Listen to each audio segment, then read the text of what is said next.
Here's what we know. We know that creators are broke, and we know that brands need content. We're building out this marketplace that's gonna help you connect with brands. And no, as a creator, you don't have to have a huge following. All you have to do is make great content. If this is something you're interested in, just join our community and be one of the early access to get on the platform. Click on the link in our description, text the word creator or podcast, and join the community today. Hey, welcome to the podcast, man. Why don't you introduce yourself to the world?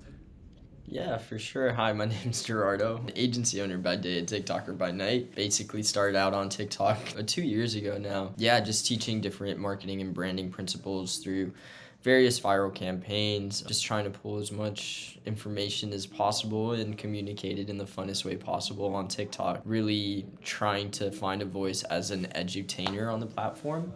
And I've been able to build an agency just focused completely on TikTok, whether that's organic content, strategy, coaching, and also paid advertising off the back of my initial personal branding efforts. So it's been fun. When did you get into this space? That was around 2 years ago. I remember specifically there was the month of October. I want to say it was 2020 or 2019. I can't remember. I'm really bad with dates. I just kept hearing Gary Vee say oh, you need to be on TikTok. You need to be on TikTok. You need to be on TikTok. I got to a point where I was like, damn, okay, I'm going to try out TikTok, right? And at first I was just shooting in so many different directions, just playing around with it, understanding how the app works, the overall language, what people were posting, stuff like that. And initially, you just upload a funny video with your friends and this and that, and just sort of test it out, just be goofy here and there. But then I think around the month of December, I had a conversation with a buddy, and I'm like, well, you know what, I'm gonna start trying to do more valuable content and kind of niche down in that direction and just find a voice on the platform. And I was consistent with it, very consistent with it. The first year and a half, uploading once, twice a day. I remember back in December at that time, I think it was a week or 10 days in, I had my first viral video. It was just book recommendations. It's that simple.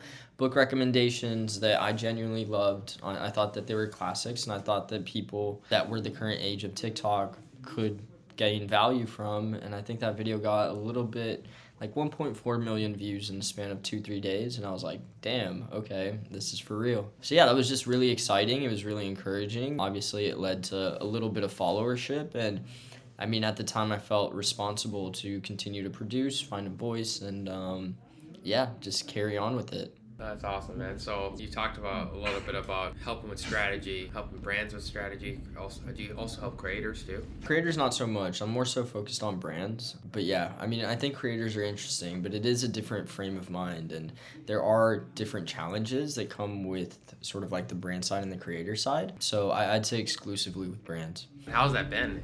Every day there's a new brand on TikTok, right? The beginning was oh, that's just a dancing app. Why would I put my brand on there, right? But now you see a lot of brands, and in TikTok you don't want to make it feel like an ad at all, right? So it's how do you kind of work with the brand to make sure that they understand the platform, they understand what content that they need to put out? How do you work with them?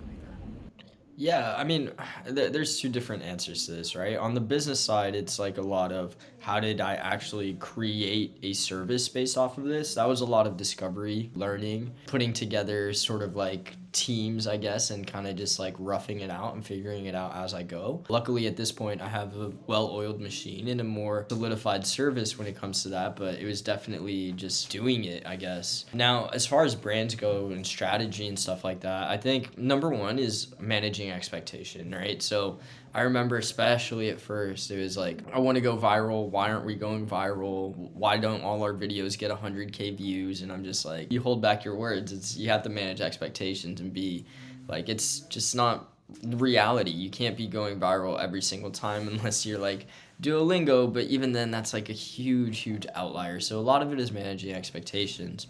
But then the second part of it is when it comes to strategy, and I think this is really important, or at least this is where we've found success so far, is we like to go into what we call brand pillars. So basically what brand pillars, or at least the way that we define them, is there's typically 3 or 4 for each brand, right? And let's say, for example, you are selling, let's say AirPods, right? So maybe brand pillars for AirPods could be number one, product and use, right? How does the product actually work? How do I sync it up? How do I apply it to my everyday life? Number two, it could be more along the lines of trending related content or being humorous or different innovative ways that your product is actually being incorporated while still speaking the language of the platform, right? When I say language of the platform, just participating in sounds and stuff like that. And then pillar number three, it could almost be incorporating the community in some sense, whether that's comment responses, just stuff of that nature, right? Just answering questions about your product in a way that's very organic to TikTok, right? And your expectation there, oftentimes when it comes to virality, people don't understand that since you can't go viral every time, the key to virality is trying to hook people into your current audience and using all your other videos to actually nurture that existing audience as well, right? So you're not always fishing for new audiences, and I think people forget the fact that, hey, we have an X amount of people. Like, if you put 40,000 people together in one room, that would be pretty astonishing, right? That's a stadium. But a lot of times people forget, like, oh, they just see the number per se. So audience nurturing is definitely important. And yeah, man, that's pretty much how we break down strategy at a very surface level. Are you managing this whole thing basically? Because I understand that brands still don't understand the platform from posting. Like, it's a lot at once, especially if you're posting more than one content a day, right? It could be a lot for a brand. So how do you manage that? Yeah, so I personally don't create content for brands, and the only reason behind it is that there's zero scalability for me. There's only one of me. What I do is actually create the content scripts. So that gives us the ability to actually scale. So let me break it down for you. Basically, we have a team of creators. Typically, we assign 1, 2, or 3 creators to each account depending on what they're looking for, who we can find, stuff like that, right?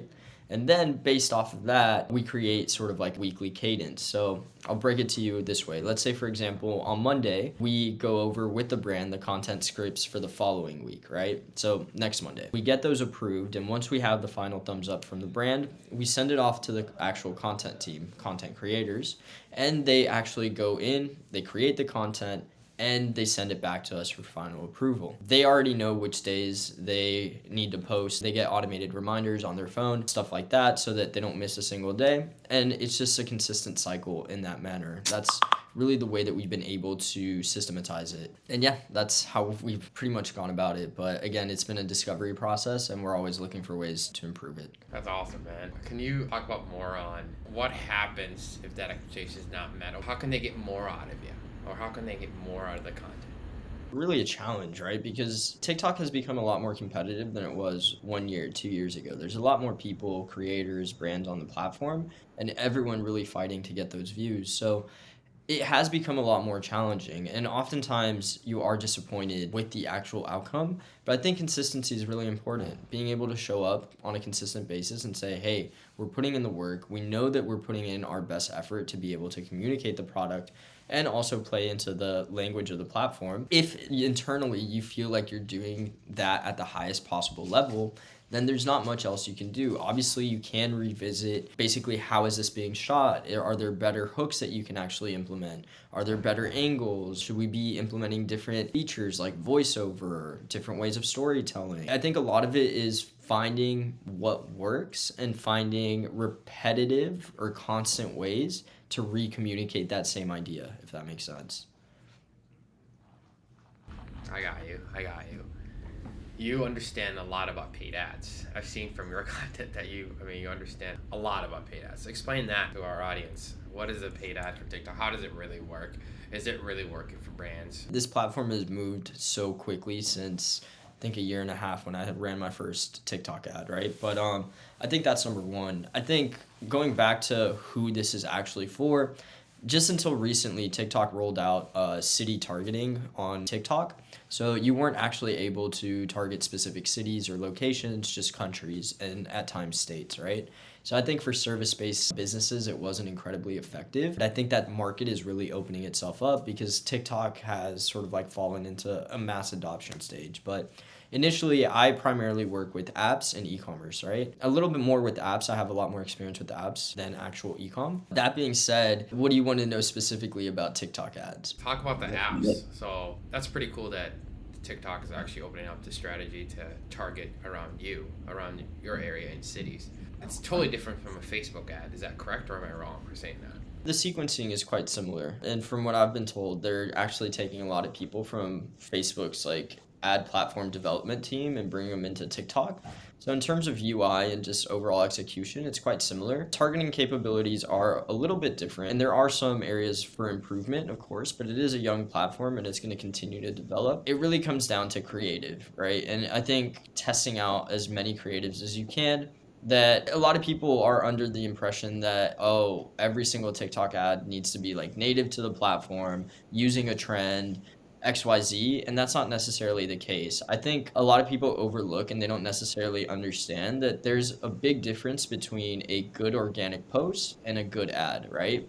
Because an organic post that might go viral may not even communicate the core benefits of your product. Sure, it's interesting, sure, it's engaging, but at the same time, at the end of the day, maybe you're not communicating your actual product to the audience. So it's not really a direct response effort, right? So I think that there's some key differences there in terms of video sequencing, how it's set up, how you actually communicate, showcase, so many different things. And I think that's overlooked at times, especially for new advertisers. But that being said, I mean, it's pretty much like any other platform that you'll see that's on social, very similar to Facebook, pull some elements from Snap. I think Pinterest is more so like a combination of Facebook and Google in a sense. So I wouldn't compare it to that, but definitely some affinity between Facebook ads and TikTok ads. How do you decide on more on organic ads, or is it pick one or the other, or like how do you define like, okay, we're gonna do this much organic and we're gonna do this much ads? Like how do you decide on that? They definitely coexist. I think the bigger question there is like, what stage of your business are you at? Because there's not a lot of businesses, especially startups or small businesses, that can throw 5, 10, 50, 100K a month on ads, right? They just can't afford it. But there are some businesses that they might not have money, but they have time. So maybe their time is best allocated towards creating organic content and trying to find user base in that direction or customers through that effort of time, right? Up until that you get to the point or lifespan in your business where, okay, I can actually afford to do paid advertising to try and broaden my actual user base or my customer list to be able to bring them into either my funnel or try and amplify my customer lifetime value as well. That's dope. That's pretty dope. What's next for you? Do you want to continue to keep growing your agency? I don't want to ask the end goal. I think as us human beings, we should always grow, define a grow, and continue to keep challenging ourselves. But like, what's the big next thing for you? Yeah, for sure. I think the big next thing for me is continuing to grow my business. I think that's really important. It's something that's fun for me. But at the same time, it comes with its challenges, right? It's not sunshine and rainbows. I get tired. I get grumpy. You just have to like push through it some days.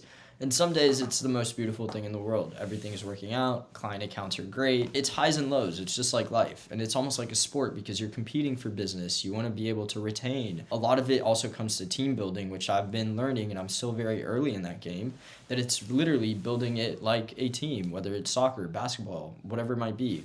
If you're the leader of the company, you're essentially the coach, the GM. You're trying to put together all these pieces to be able to best service your clients, right? So there's a lot of affinity in that sense, and it's something that I'm discovering and learning. I'm really just at that stage of my business and really excited for the next 3 to 5 years, see where it can take me. What would you tell a brand right now that's not on TikTok? I mean, my first question would be, why not? Have you ever heard of like the theory of like peeling back the onion? If you ask why, I think 7 to 8 times, you really discover people's purest intention. I think a lot of it comes down to fear. A lot of it comes down to being judged. A lot of it comes down to not knowing how and being lazy to actually research.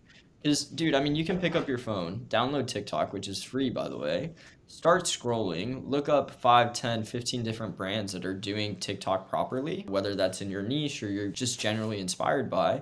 Sort of like cherry pick from each of these brands and see how you can apply it into your own voice, your own product, and just start rolling, dude. I mean, it's not freaking rocket science. And we're not going to space here. We're making 15-second videos. It's quite simple, but people overcomplicate it. You know, I always say, sometimes in life you like making the simplest things the hardest things, you know? Yeah, I mean, you can be your worst own enemy sometimes, you know? Sometimes you get in your own way, and I think that's the main reason why people don't start. Time might actually be a factor as well. But I mean, if you don't have 15, 20 minutes to yourself every day, then you're doing something wrong, big picture. So I think it's all an excuse. I love it. I love it. Any last things you want to say? How can people find you? Give us all right now. Just End it with a bang. I guess my ats on all platforms and all my socials would be at the Gerardo Perez. Quite simple. Yeah, if you have any questions related to TikTok, I'd be happy to answer both on either the brand, organic, paid level, whatever it might be. See if we can be of any service, or if you just have a general question, I'd be happy to help. Well, thank you so much for today. I appreciate your time. Wish nothing but the best for you. Keep killing it. Keep striving for the best, and continue to keep helping these brands for sure. Awesome, Lucas. Thank you so much, brother. Thanks for being on the podcast. For sure, man. I'll talk to you soon.